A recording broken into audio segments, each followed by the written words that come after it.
Assalamualaikum warahmatullahi wabarakatuh. Alhamdulillahirabbil alamin.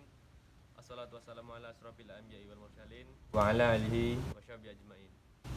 Asyhadu an la ilaha illallah wa asyhadu anna Muhammadar Rasulullah. Allahumma shalli ala sayyidina Muhammad wa ala ali sayyidina Muhammad. Amma ba'du. Qala Allah Ta'ala fi kitabil karim. A'udzu billahi minash shaitonir rajim. Bismillahirrahmanirrahim. Wa ma khalaqtul jinna wal insa illa liya'budun. Sadaqallahul adzim. Qala Rasulullah sallallahu alaihi wasallam mamata wa ya'lam annahu la ilaha illallah dakhalal jannah. Al hadis. Qala Rasulullah sallallahu alaihi wasallam mang tasabbaha biqaumin bawamihum. Pertama-tama marilah kita panjatkan rasa puji dan syukur kehadirat Allah Azza wa Jalla yang mana yang telah mencurahkan rahmat dan hidayahnya berupa umur yang panjang, nikmat iman, nikmat Islam, sehingga kita dapat berwajah, sehingga kita dapat menuntut ilmu. Begitu banyak nikmat yang telah Allah berikan kepada kita. Untuk apa? Supaya kita bisa taat kepada Allah, supaya kita bisa beribadah kepada Allah. Kedua kalinya tak lupa salawat dan salam selalu tercurahkan kepada Nabi besar kita baginda Muhammad sallallahu alaihi wasallam, yang mana kita nantikan kelak syafaatnya di yaumil qiyamah. Amin Allahumma amin. Ketiga kalinya yang terhormat kepada dosen pengampu mata kuliah public speaking. Di sini saya akan sedikit berbicara tentang motivasi kehidupan dalam segi agama. Jadi di sini saya akan membahas tentang peran penting apa sih agama dalam kehidupan itu gitu loh. Dan seberapa penting banget gitu agama untuk hidup gitu. Langsung aja kita dalam mengutip sebuah hadis. Mang tasabbaha biqaumin fahuwa minhum. Barang siapa yang mengikuti suatu kaum, maka kita termasuk darinya gitu loh.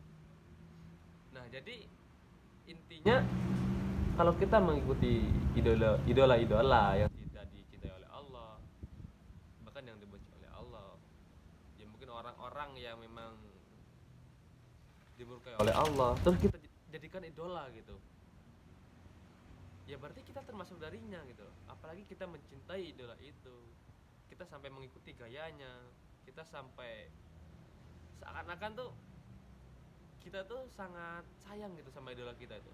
Bahkan dari baju kita, penampilan kita, gaya bahasa kita, semuanya kita ikutin idola kita. Padahal idola kita itu dibenci oleh Allah gitu. Ya berarti kita termasuk darinya gitu. Nah, terus gimana sih peran agama itu yang sesungguhnya gitu loh. Nah, disinilah agama itu memberikan batasan-batasan gitu loh, agar kita tidak terjerumus jauh lebih dalam lagi ke hal yang tidak ada gunanya gitu loh. Seharusnya kita tuh bisa berpikir gitu loh, apa pantas sih kita mengikuti idola-idola yang salah gitu loh menurut agama Islam gitu loh.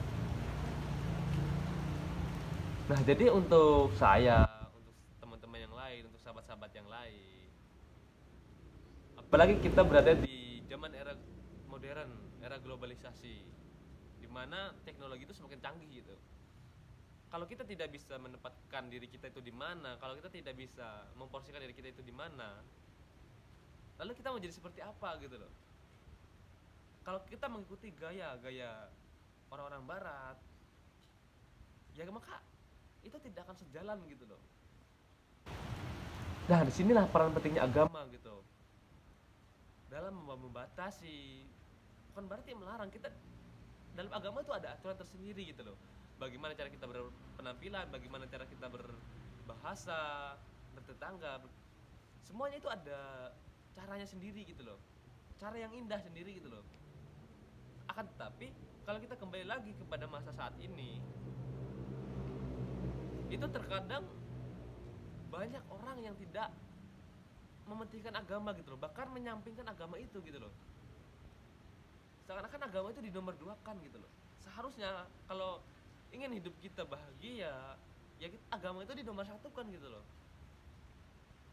Bahkan ada sebuah kata-kata dari seorang ulama, kalau kita mengejar dunia maka akhirat akan tertinggal gitu loh, maka akhirat gak akan pernah bisa kita capai gitu loh. Tapi kalau kita mengejar akhirat, maka dunia dan seistrinya akan diberikan oleh Allah gitu loh. Jadi di situ jelas. Jadi landasan utama itu harus agama gitu loh. Baik mau seburuk apapun kita, sejelek apapun kita, kalau bisa agama itu jadi nomor satu gitu. Jangan pernah kita duakan gitu loh. Karena tugas kita itu hanya berbuat baik, selalu berbuat baik, taat sama Allah, beribadah sama Allah. Walaupun kita masih sulit, walaupun kita masih terkadang belum mampu, coba yuk kita mulai pelan-pelan, satu demi satu, step by step gitu. Kita mulai langkah demi langkah gitu. Ya kalau kita tidak mau memulai, lantas kapan lagi gitu. Baik untuk sahabat-sahabatku, untuk teman-teman, kawan-kawan dan saudara-saudaraku seiman. Selanjutnya pesanku gitu ya, untuk sahabat-sahabat, dan untuk terutama untuk diri saya gitu ya.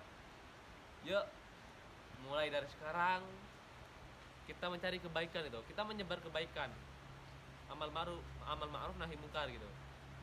Kita sebar kebaikan, kita untuk mencegah kemungkaran gitu loh. Baik itu dengan cara kita seperti apa, baik nge-share video di sosial media atau berbicara dengan sahabat-sahabat, dengan teman-teman, kita ngobrol, saling berbagi kebaikan. Apalagi kita kan masih muda, masih sehat-sehat gitu. Kalau kita nggak mulai dari sekarang, lantas mau kapan lagi gitu loh. Yang seperti yang saya bilang itu, kalau kita nggak mau mulai dari sekarang, lantas mau kapan lagi kita berbuat kebaikan gitu loh. Kapan lagi kita mau menyampaikan kebaikan gitu loh, amal ma'ruf nahi mungkar. Bahkan di dalam Quran surat Al-Imran ayat 104 itu dijelaskan, a'udzubillahi minasyaitonirrajim, bismillahirrahmanirrahim, walatakum minkum ummatun yad'una ilal khairi wa ya'maruna bil ma'ruf wa yanhauna 'anil munkar wa ulaika humul muflihun. Di situ jelas, tidaklah ada segolongan yang menyeru kepada kebaikan, kepada yang ma'ruf dan menjauhi kepada kemungkaran, hal yang buruk gitu loh. Itu jelas. Apalagi peran kita sebagai pemuda-pemudi muslim, mujahid dan mujahidahnya agamanya Allah, seharusnya kita berperan penting gitu loh. Apalagi dalam menyebarkan agama. Karena agama ini itu kalau kita ambil dari segi sisi positifnya dan kita masuk ke dalam hati kita, pikiran kita, maka kita akan baik gitu loh. Kalau kita sebarkan, maka kebaikan itu akan banyak gitu loh. Ya seperti yang saya bilang tadi, kalau bukan kita ya siapa lagi gitu loh. Kalau nggak dari sekarang ya mau kapan lagi gitu loh. Yaudah yuk mulai dari sekarang, kita mulai dari diri kita sendiri, kita untuk menjadi yang lebih baik lagi ke depannya. Apapun yang terjadi, tetap istiqomahlah dalam berbuat kebaikan, tetap istiqomahlah dalam menjalani, dalam mematuhi apa yang telah diperintahkan oleh Allah Subhanahu wa taala. Seberat apapun masalah, seberat apapun ujian kita, kalau kita ikhlas menghadapinya, insya Allah Allah akan memberikan jalan. Tetap semangat, tetap istiqomah. Jangan lupa, jadikanlah agama itu sebagai landasan pokok hidup dirimu. Jika agama sudah menjadi landasan utama dalam kehidupan kamu, insya Allah hidup kamu akan bahagia. Saya akhiri, nun wal kolami wa maisturun fastabiqul khairat wallahul muwaffiq ila aqwamit thoriq billahi fi dinil Islam. Islam is the best, just for Allah, Allahu Akbar. Wassalamualaikum warahmatullahi wabarakatuh. Salam mahasiswa.